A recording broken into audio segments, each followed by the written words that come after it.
Macam mana nak pastikan pagi-pagi dah positif? Saya orang psikologi yang mengkaji. Ini tengok hebatnya Allah. Hebatnya Allah, hebatnya Islam.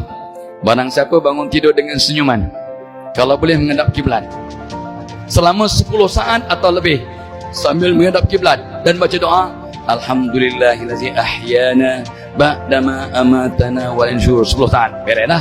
Bacalah doa yang Nabi ajar. Allahumma inni as'aluka ilman nafi'a wa rizqan thayyibah wa amalan mutaqabbalah. Dah 20 saat.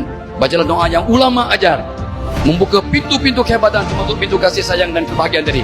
Allahumma aftahli abwabal khair wa abwabas salamah wa abwabus sihah wa abwabal ni'mah wa abwabal barakah wa abwabal quwwah wa abwabal mawaddah wa abwabal rahmah wa abwabal rizq wa abwabal ilm wa abwabal maghfirah wa abwabal jannah. Ya Arhamar Rahimin. Allahyarham Ustaz Harudin, Ustaz Nur Gadut dan Ustaz Muhammad Awang. Saya rujuk pada mereka tentang doa ini. Mereka kata sangat bagus doa ini. Ini 20 tahun yang lepas. Amalkan doa ini sampai mati. Dan saya pun amalkan sejak 20 tahun yang lalu.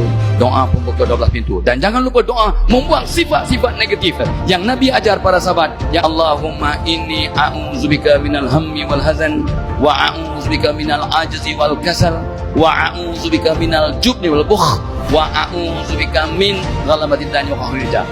Ya Allah, kan aku dari keluh kesah dan duka cita, hendakkan aku daripada lemah dan malas, hendakkan aku daripada takut dan bakhil, hendakkan aku daripada beban hutang, hutang wang ringgit, hutang kasih sayang, hutang puasa, hutang Ramadan, hutang budi.